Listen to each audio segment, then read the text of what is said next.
the Auburn Blitz Podcast, your direct source for all Auburn all the time with Brett Pritchard, Faith Richardson, and Randy Lee.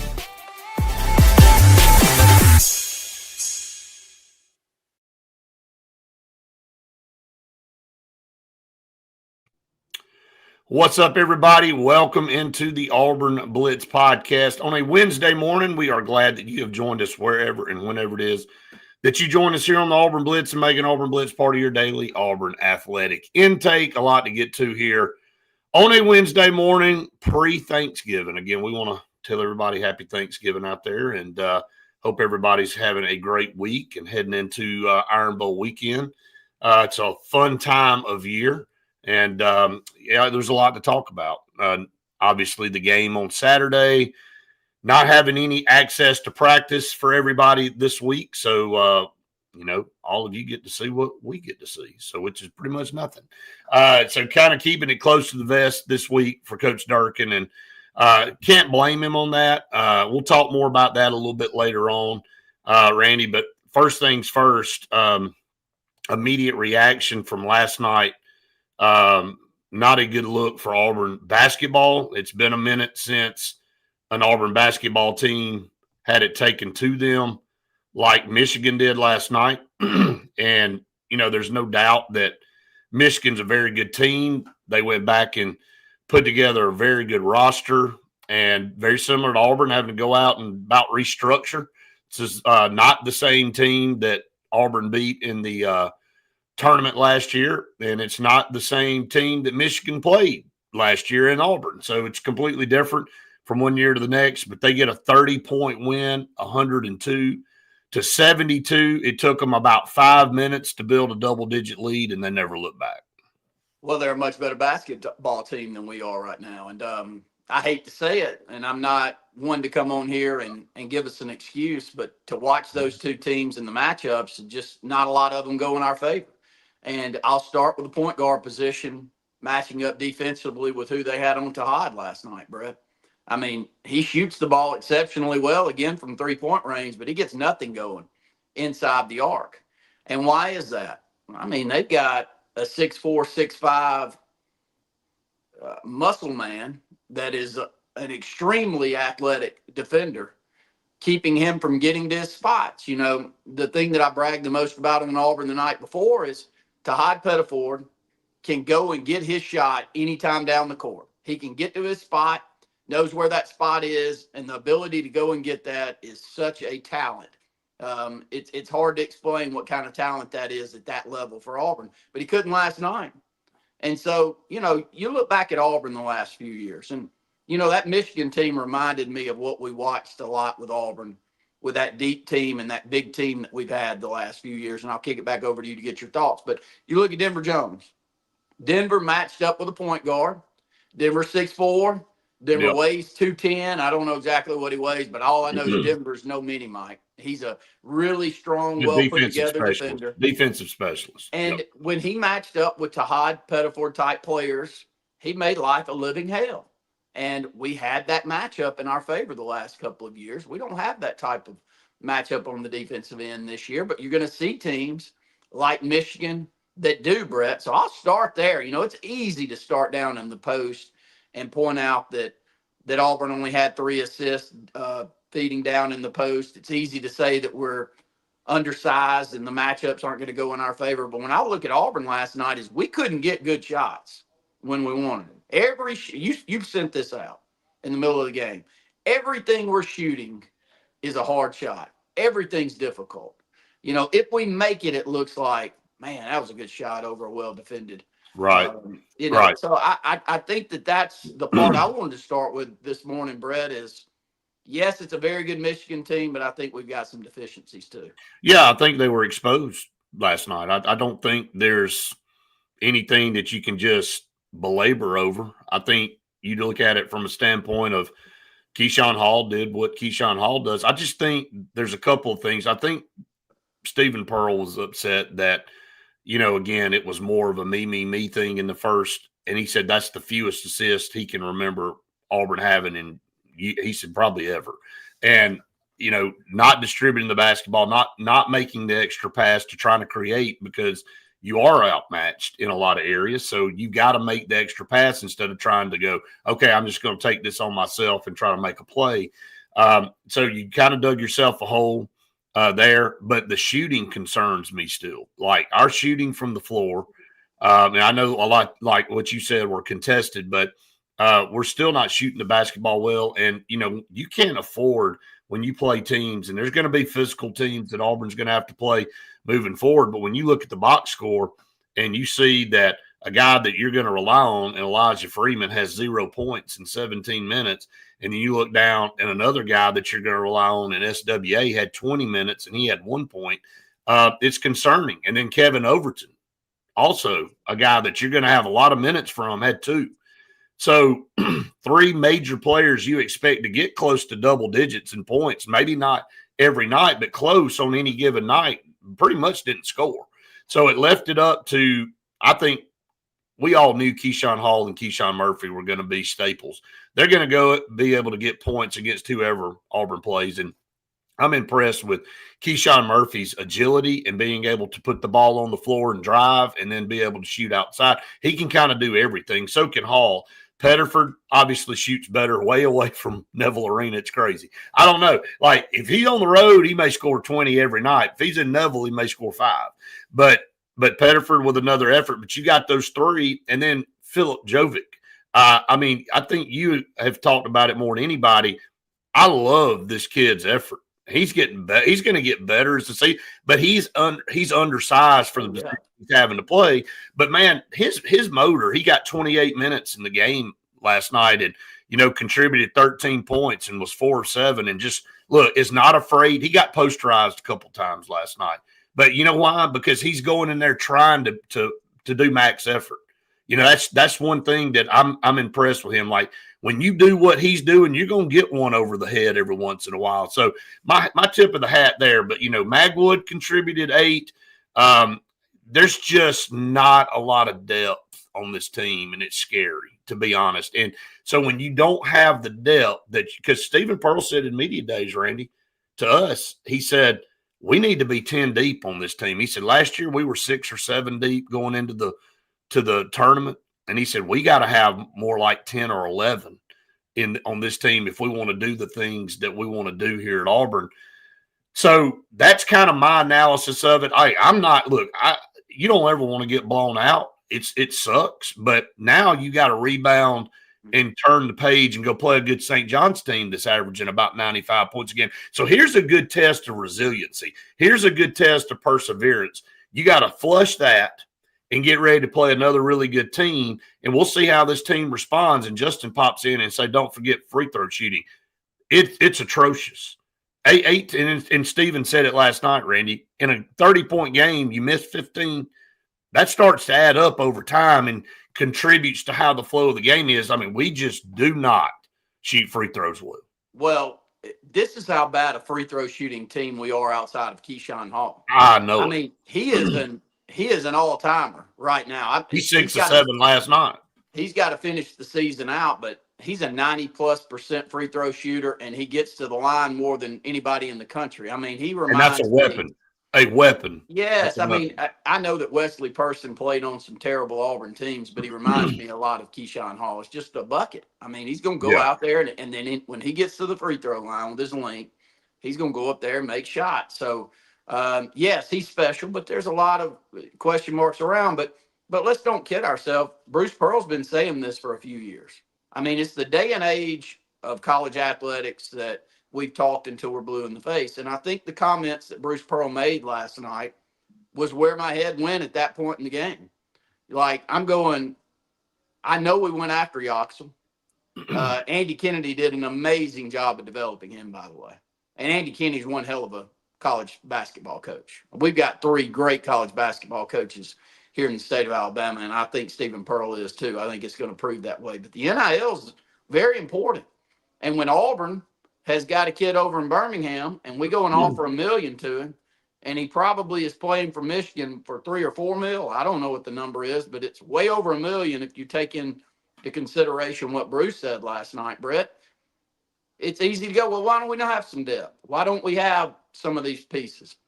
Well, the answer could be that The bottom line that we're playing with doesn't match up to the bottom line of Michigan and some of these other teams.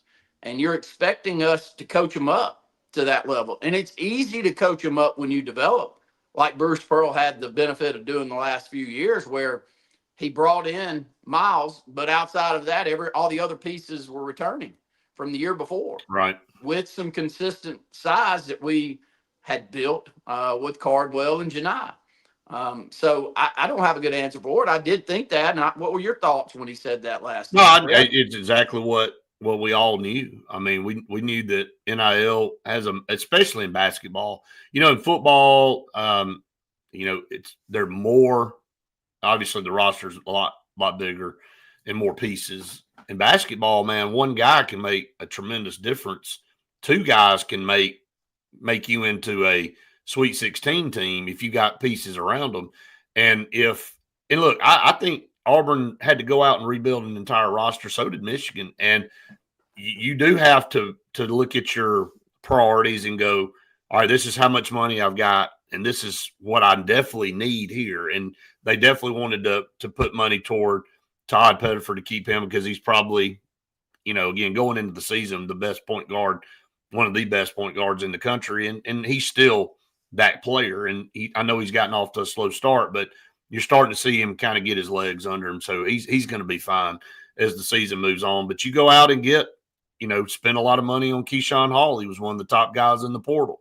And it was a guy that you needed because Chad Baker-Mazara, like, again, you can think about this and see, but CBM and Keyshawn Hall on this team together would make a tremendous difference. Well, but let me bring at it. What do you think the money difference he's getting at USC in comparison to Auburn? I don't know. I mean, I'm just speculating. I don't know the answer to these. None of us know that answer. Let's say USC offered him $3 million, and we were willing to give him that $1 million. Let's say the same number with Yoxel, because Bruce last night said, I mean, he didn't even sniff at the $1 million. Right. So, I mean, what do you speculate? Anywhere between 2 and 3 that it took to get into Michigan? I mean, if Auburn's losing, all right, you take those 2 players. Don't even bring up anybody else. But you take those 2 players that maybe Auburn lost based off of $2 to $4 million combined because we didn't have the NIL to pay them that. That's the difference between a championship caliber team and a good team. And I think we got a good team. I think we're going to make the tournament. But there's a big difference between a team that looked like Michigan last night that's all new players. I'd love to see how much money they spend on that roster compared to what we're spending on our roster. Right. That's the number I'd like to see. Well, and if that's what it all boils down to moving forward, which it looks like it's going to be, then it is what it is. That is what it is. I mean, what would you feel about Auburn's chances moving forward if you've got Yoxel and CBM? Oh, a completely different look team. Well, it's probably the reason that we don't have them $5 million. I don't know that. I mean, I'm just throwing a number out there. I mean, I don't know how much we spent. I think we spent a pretty good bit on Keyshawn Hall because there was a lot of people wanting him, and you spent a lot on Todd Pettiford. And, But I think you could have closed on those 2 if you offer the equivalent money. Probably so.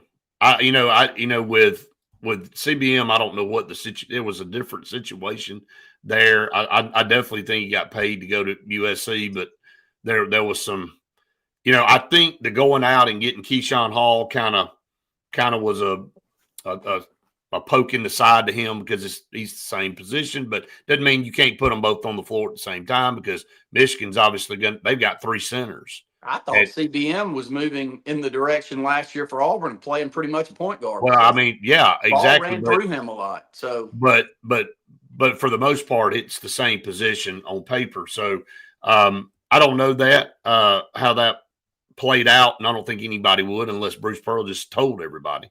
So when you go and look at it, and you maxed out whatever you had, you got what you have on this roster, and you just got to run with it. And you got to see where that matches up moving down the line with the SEC teams that you're going to have to compete with night in and night out. And where does that get Auburn? Does that get them to a 15-15? I don't know. I don't know where they end up. I don't end up, Oh, no, I think Auburn, I'm not jumping off the nearest bridge on this Auburn basketball team after a game last night. I think the matchups were terrible. Did we play awful? Yes.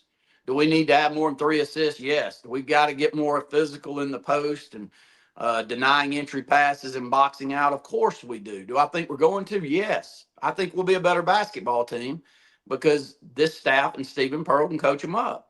Does that mean Auburn gets to 30 wins? I don't see that, but are we going to get to 23 and finish 10 I think and 8? we should definitely get to 20, 23. And like finish that. 10 and 8 in the conference. Yes, Yeah. I think. Yeah. And let's tap the brakes a little bit here. I mean, there are some pieces that we're missing. And maybe we do have to go back and look and say Michigan in the offseason spent Well, I definitely 15 think and we were only able to spend 7. well, I don't know that number. here's the deal. You're a team that's going to have to shoot the basketball well, and Auburn's not shooting the basketball well now. So, and they haven't for a while. Like I know they've scored 90, but the teams they played, like when you go back and you look at the things, this team cannot afford to have Overton and Freeman and SWA combined for 4 points. Like they've got to contribute, and the field goal percentage. You can't shoot 35% from the floor. Yeah. You can't shoot. I mean, you can't continue to go. You can't continue to be 55% from the free throw line. Like you can win a lot of games, but you got to maximize what you do well. Like there's going to be years that you don't have the size advantage. We've had the size advantage the last couple of years. Sometimes that rotates out.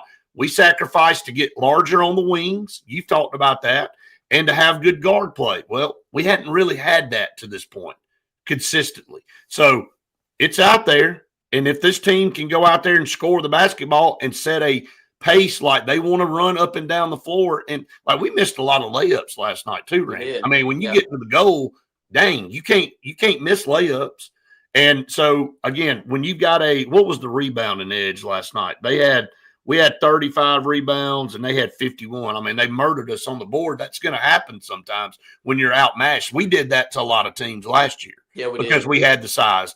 But you got to be able to counter that with being able to make shots. And when you can't, when you're shooting 35% from the floor, you're not going to win.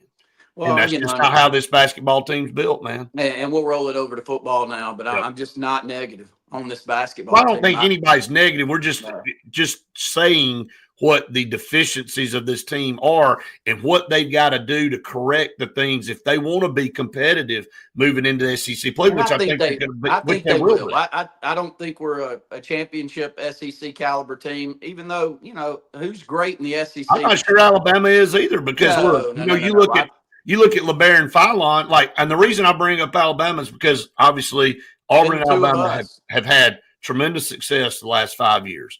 But you take LeBaron Philon off of Alabama's team, man, and I know Latrell Wrightsell didn't play the other night, but still, I mean, they've got holes too. They feel a lot like us. They look and feel a lot like us. I think that they're going to get pushed around a little bit in the post. Yep. And that may be their Achilles heel by the end of the season, and the same for us. But I still think we're both really good teams, and they're going to be solid tournament teams. They're solid tournament teams, and that's all you can ask for, really. That's and look, you play tough schedules. Like you could be racking up wins against Grambling and everybody else, and masking this and running off a bunch of wins and get to SEC play and get your brains beat out because you ain't been tested. So that's part of it. You're gonna take some on the chin. That one was tough last night, but you're going to take some on the chin. All right, let's get to our partners here on the program. Sensa-Green for air that is cool and clean. Call on Sensa-Green. They are the carrier experts here in the state of Alabama, saving people thousands of dollars on new installations. And when you get that new carrier unit, it saves you money on your power bill because it's so much more efficient. So make sure you call on Sensa-Green. They got some really good deals going on over the holidays. And, again, they are proud supporters of Auburn Athletics and the Auburn Blitz podcast. Scout Program Management, a full construction management firm located in Birmingham, Alabama. I can't say enough about the great guys that run that organization there. And they work with so many municipalities and educational institutions. And when you've got a budget in the hundreds of thousands and the millions of dollars, you need a program management company that's going to take you from the start to the finish of the project to make sure it's done correctly. So Sloan, Jay, and Charles, man, those three guys are the salt of the earth, and you'll be glad you hired them. I promise you, I've watched them work personally, and they do the best job of anybody in their business. That's why you hire Scout Program Management. Bunkers in downtown Auburn, man, they are going to be lit up this weekend with the Iron Bowl. If you can't get into the Iron Bowl at night, it's going to be a perfect place because they're going to have TVs everywhere. They're going to have the bars open. They're going to have all kind of stuff going on. So you need to check out Bunkers in downtown Auburn, and you don't have to worry about parking. So you go to Bunkers, they got 50 spots for you. You better get there early because they will fill up, but they've got great parking for you. So you don't have to worry about anything. So check out Bunkers, the food, the music, the fun, all of it. It's outstanding. Go check them out if you haven't. Shame on you to this point. Let's flip over and talk about the Iron Bowl coming up. Obviously, this is a crucial Iron Bowl for multiple different reasons for both teams. Alabama's coming in trying to get to the playoff.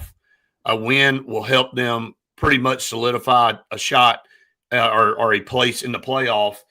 If not, this will be 2 years in a row they miss the playoffs more than likely with a 9-3 record and with the rumblings of Kalen DeBoer maybe looking other places and this the uncertainty and maybe not playing as well on offense as they want to play and not having an identity and not being able to run the football and having to come in at night at Auburn and Auburn being a different team than they were 3 weeks ago with a different coach and all. It's just a lot to process.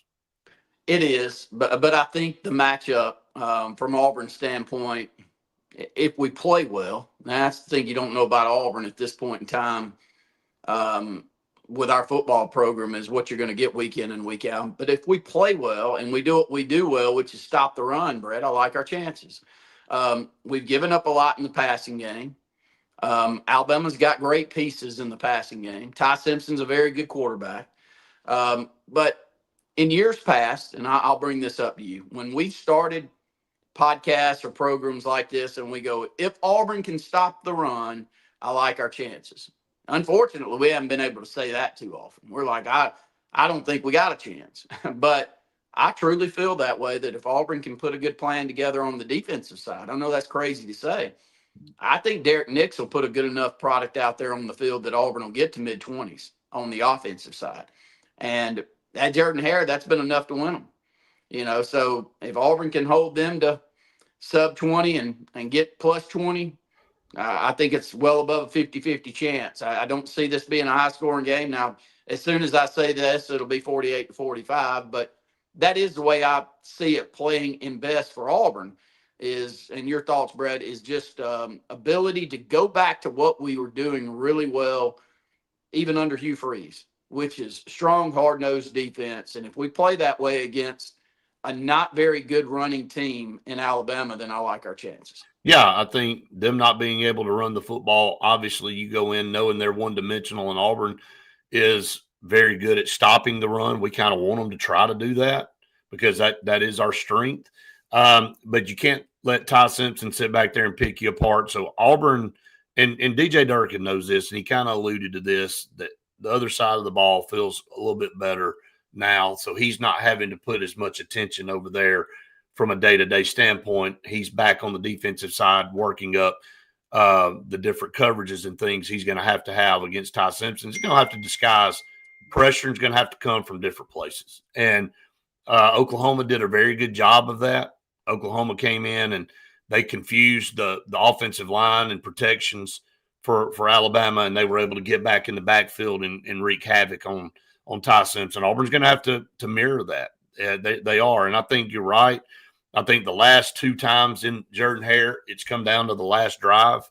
It's come down to the very end, and so you got a situation where, I don't think it'll be any different on Saturday. I think the atmosphere will be electric. I think Auburn definitely feels like they can win the football game going in. They feel like they've got they've always felt like they've had a great team. They just haven't been able to put everything together, and they've missed on a lot of close games the last 2 years because of the ineptness on offense. So that has changed. You're scoring more points now. You feel better. You feel more versatile.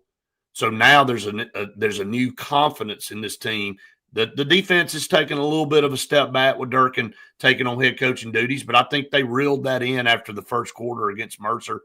So I like the team Auburn's got going into this game Saturday. Injury updates, Brett. Auburn have really We're good. anybody that's out that could hurt us?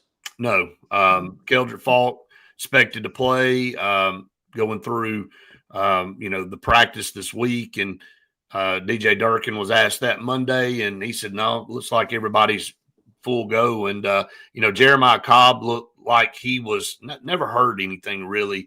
A couple times he kind of got up grabbing maybe his ribs Saturday, and then you didn't see a lot of him at times, but kind of thought he would go over 1,000 yards rushing and just didn't get the football enough. And I think they saw that and said, look, there's no sense to keep him out here. We got to have him 110% when it comes time for the Iron Bowl. So really fortunate, Sylvester Smith will be out of the first half because of the targeting penalty. He talked about that as well, having to figure out how to keep him engaged. So when he's, in the game, and then his practice reps this week, so he can get ready to go in the second half of that football game. So look, going to see Ashton Daniels back out there. How much of Deuce Knight will we see? I think you'll see some. I thought Coach Durkin had a good response to the guy that had the question Monday. He said, hey, have y'all thought about a package for Deuce Knight and maybe interchanging them out? He said, man, that is a great idea. I'm going to go upstairs right now and see if we can work that in. So he kind of said it with a grin. So, I think you're going to see some Deuce Knight. I think, Alabama struggles with a running quarterback. They've shown that multiple times. And, there are going to be opportunities for Deuce Knight to come in that game and make some plays. But, again, don't rest on Ashton Daniels. He can run the football too, and I'm impressed with the way he runs it. They run it differently, Deuce and Ashton, but they can achieve the same goal. And look, I feel like I'm good with either one, man. I really am. I like the way Deuce handled himself Saturday. I know it was Mercer. I know all that, but he did in high school, and he did in the Alabama-Mississippi game. And then they did it the other day. He just looks like he's in control. He's never pressing to make a play. Well, when you let him get outside of the pocket, that's when the true talent comes out. And we talked about that on the Auburn Blitz at lunch yesterday, because we had a few phone calls calling in with that and speaking about that All-Star game that we saw. Because, look, we haven't seen enough of him since then to really have an opinion. And that was the takeaway that you and I had that day covering that game was, man, he can throw it, but it's not that. He makes, with those long strides and his ability to just not see something going on downfield, and then not only make a good play, but a big play, is a separator. It was. And that throw he made on the run to Malcolm, he was flushed out of the pocket. He's got arm talent. And the best throw he made was the touchdown conversion to Cam in the first half. For sure. Andy says the best throw any Auburn quarterback's made all year. I mean, you couldn't thrown it in a better spot. And he's right. And it wasn't a deep ball, but it was one that needed to go to a certain Ashton made a pretty good one at Vanderbilt. They're very similar. Those two throws to Cam were like crazy. That's true. I thought they went through the defender. I mean, it's like the ball went through the defender. But I'm so happy that we got to see him last weekend, and we know that the ceiling's as high as it is, because we could have gone through this entire season and end up losing him, and somebody else come in, same as this Yoxel comment that we had in the initial segment on basketball. Right. I mean, look, you've got to be willing to match, and if you aren't willing to match what others are willing to pay, you're going to lose them. And it's not the thing that you and I enjoy the most about talking about college athletics right now, but it's the reality. And now, at least, if you've got to go sell this to the main boosters that, look, y'all, we cannot have Deuce come in and then lose him because somebody else is willing to pay him a few $1 million more. And that sounds crazy, but it's a reality that we live in, Brett. But you've also, and it's the thing that I jumped up and down about, and maybe some of you that are tuning in right now got upset with me on before the season. You got to know that early. Like, if you go an entire season and he's a freshman and you try to sell him, wait your turn and do what Ty Simpson's doing over at Alabama, and good luck with that. I mean, I'm hopeful that you could sell that, Brett, but I've got my doubts. It doesn't work in a lot of other regards. So, I mean, my point is, we now have some tape to go, Y'all see what we saw. And this is how good it can be. And we're going to have to pony up some money to keep him around, but let's figure out a way to do that. And it feels like even on the back, if everything, and how about you, Brett? Are you hearing that a lot of those plays are already being made on the back end to ensure that your top talent returns next year? I am too. Of course. Yeah.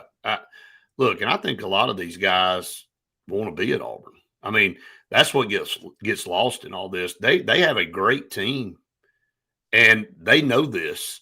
They just need the right guy leading them and giving them an opportunity, and that's what they're going to get. I think you're going to figure it out, and they want to be here. They want to win here. They don't want to go win somewhere else. They want to win here. So there's a lot of pieces that are put into this. We'll hit some comments over here.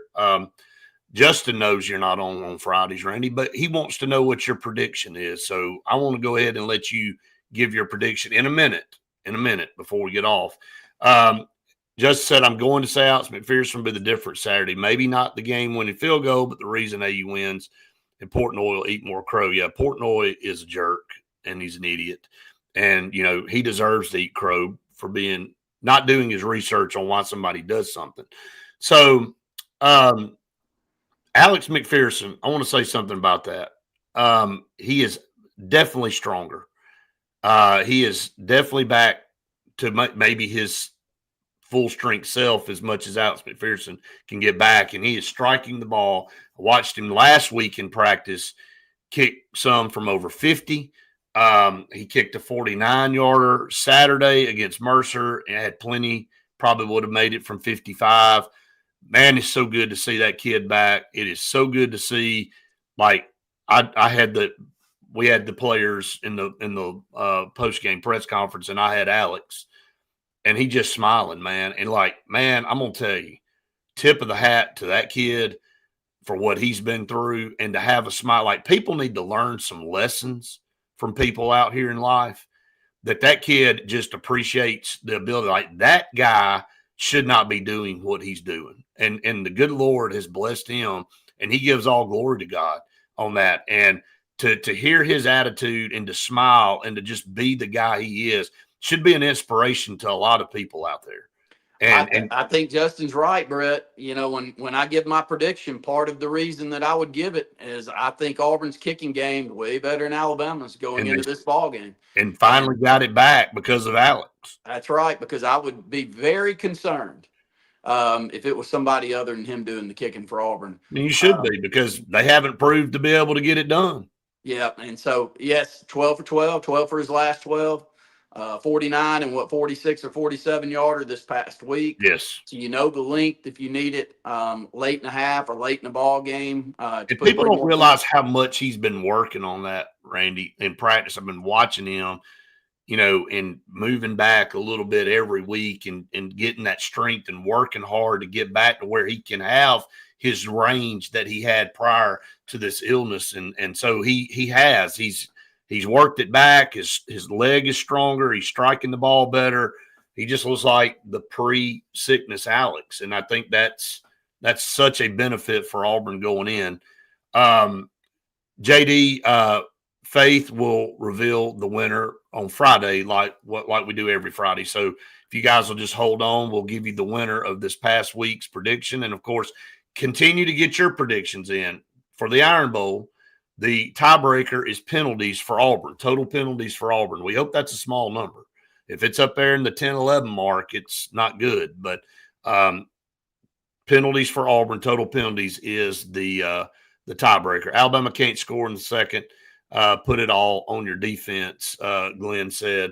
Got a comment from Tubbs. Tubbs not a big fan of Steven. He said, you'll take about 15 more on the chin with no point guard and a head coach who only knows how to cross his arms and stare. So time will tell on that. I don't know. Again, Auburn's going to have its opportunities in basketball. They're going to have their opportunities, and I appreciate, everybody's opinion out there, but time will tell, and we'll see. Auburn wins 3-2, Patrick said. We've seen that before. Auburn scored all 5 points in that Mississippi State game, by the way, because they were called for a holding penalty in the end zone. So Mississippi State, we actually beat Mississippi State 5-0. We just gave them 2 points in that one. Glad to have you, JD. Glad that you're new to the program, and please spread the word.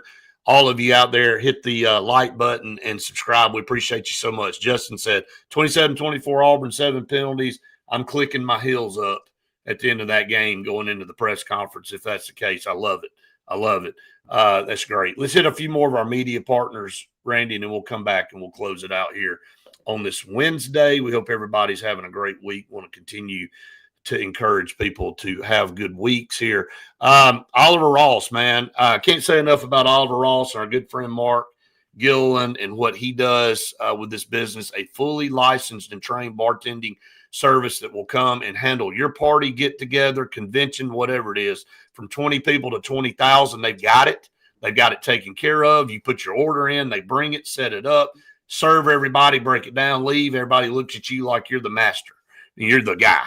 You've just done it all, and you didn't really do anything but hire Oliver Ross, and they can make you look good at your next function. So make sure you check them out on Instagram and Facebook. Contact them for your next party or gathering. Russell Medical Center, one of the top 3 hospitals in the state of Alabama, again, connected with UAB Health, and they're some of the best around, some of the best doctors, facilities. You don't want to fight the traffic in these big cities, in these hospital areas, the big hospitals. So you come to Russell Medical, they've got everything they have, and you don't have all that hassle. So great network to be connected with. I'm not sure there's a better network in the world than UAB Health. So Russell Medical Center's partner with them. Check them out. All right. I don't know of a better Christmas gift. I would like one for anybody that's asking if they want that. Nobody cares what I want. But anyway, Alabama's premier golf cart superstore can hook you up. The Cart Source right there on Highway 280 in Dable. Easy Go Cushman, Yamaha Club Car. These aren't just normal golf carts, Randy, anymore. These things are customized. They got these wheels.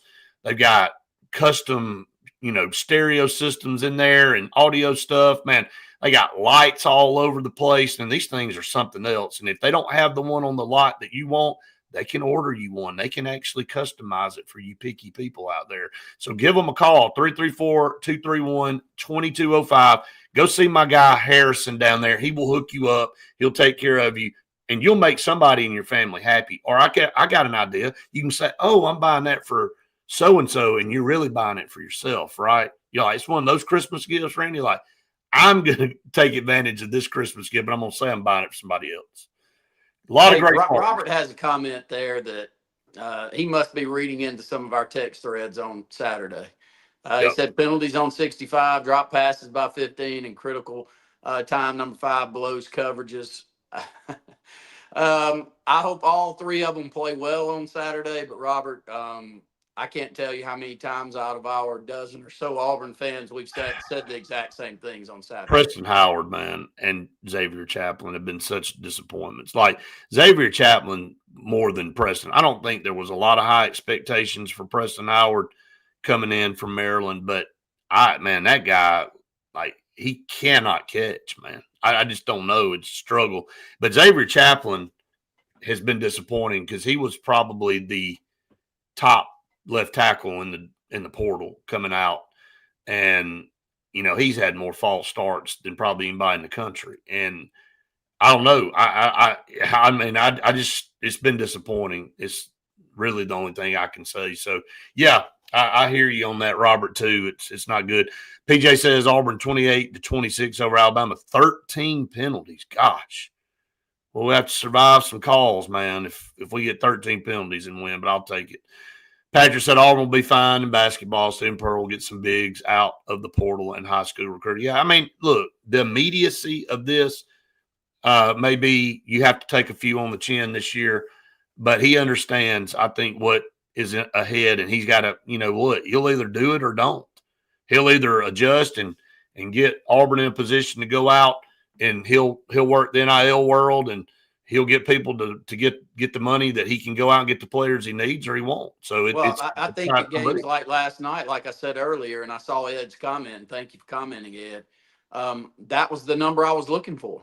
If Michigan's is 13 and we're 4, Well, the difference is two players that I know Auburn had a great chance of, one keeping and one going and getting, that was sitting over there in Birmingham, that would make our roster a whole lot better right now and a lot longer. We didn't get because our NIL package is not up to the standard that it takes around the country. Now, can you coach them up better than the opposition? Yeah, maybe.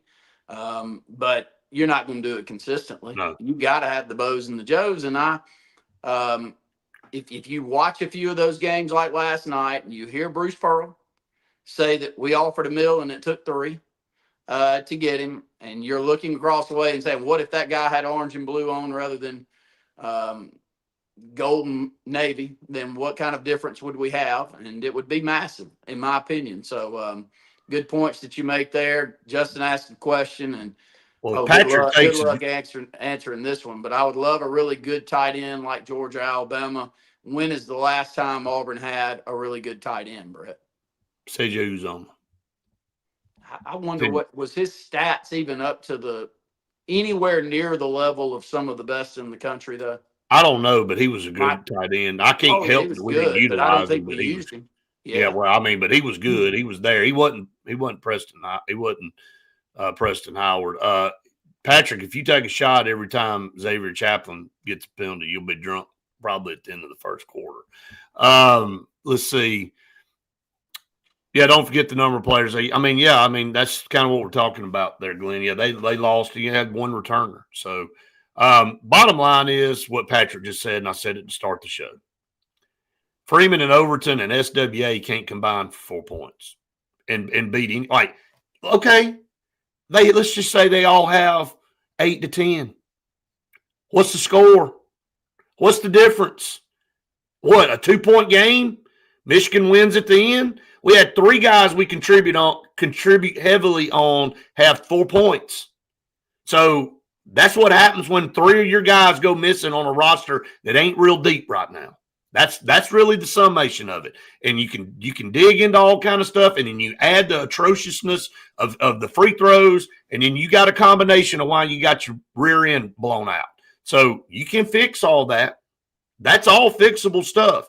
You're going to be outmatched this year. Just go ahead and buckle your seatbelt and understand that. But you've got to know when you are outmatched, you've got to be better in the areas where you have the strengths. And you got to shoot the ball better than Auburn shot it. That's just the bottom line. So, yes, we underutilized CJ. We were at that mood. You ain't no question, buddy. Caught that pass down that propelled Auburn onto that season, remember, in 2013. When he caught that pass, that was a close game, and C.J. Uzomah catches that pass from Nick Marshall, and then Auburn was off to the races, man. So just rocking and rolling. So, all right, that's going to wrap us up here on this Wednesday. I will have something for everybody. I won't ask you and Faith to work tomorrow, Randy, so I'm going to give y'all the day off, okay? So I'm going to have something for everybody to gander at, I guess, in the morning for our pod. But then, again, we want to make sure everybody has time with their family and has a really good Thanksgiving. I know a lot of people look forward to this. It's probably the most underrated holiday out there. And I like it because nobody's really messed with it. It's still the same holiday it was 200 years ago, man. We haven't figured out a way to ruin this one and commercialize it. So you just got to get together with family and friends and have a good time, man. And a lot of good football on, a lot of good times. So we hope all of you out there have a great Thanksgiving, right? Well, start those Ozempic next week. Just don't even worry about it tomorrow. I'm not going to. I'll try to figure out. I won't be on Ozempic, but I'll try to figure out how to lose this 15 pounds that I need off of me right now. But, yeah, everybody have a happy Thanksgiving. We've got a great end of the week coming up. Brett and I started up on Friday, and we'll be on the road down at Saraland. If you're wanting to find a high school game to tune into on Friday night, there's going to be a lot of great ones going on around the state. And you like Brett and our programming, tune in to Ben Russell playing Saraland. We'll put a link out on all of our Auburn Blitz. Right. A lot of the top talent in the state. And you and I'll firsthand see 2 wide receivers that I think Auburn's still hot and heavy after. Yes. Now, which one do we end up with? May be a bearing on how that game plays out. Saraland's got one, and still BJ's got a really good chance of receiving Right. that offer from Auburn. So that's just kind of an X factor there in that football game, because I think we all know what Sedarian's going to do, and so I'm looking forward to it. Hey, we will be in the press box, but Faith and Sophie will be on the sideline with that bear that's roaming around in Saraland, Alabama right now. Did you see that? Mm-mm. I'm just telling everybody that. And it ain't a small one either. That footage of that thing is out at the athletic complex, man. It was sitting behind the baseball field, and it's massive. So I'm just telling everybody, Justin talked about watching out for the bears. I'll send you the video. This ain't no cub. This thing right here, I hope they get that thing wrangled in before we head down there in a couple of days. I don't want to be walking out to our vehicle after the game and round the corner and there'd be a big old black bear standing there. So I don't want to have to deal with that. But anyway, everybody have a great and wonderful Thanksgiving tomorrow. Be safe out there. Be good to people. Show your thanks. Again, it's a time to reflect and be with your family, and we hope all of you do that. We appreciate all of you so much that watch each and every day here. Auburn Blitz will be on at noon with Andy and JJ. But again, we'll see you in the morning for more of the Auburn Blitz podcast. Everybody have a great day.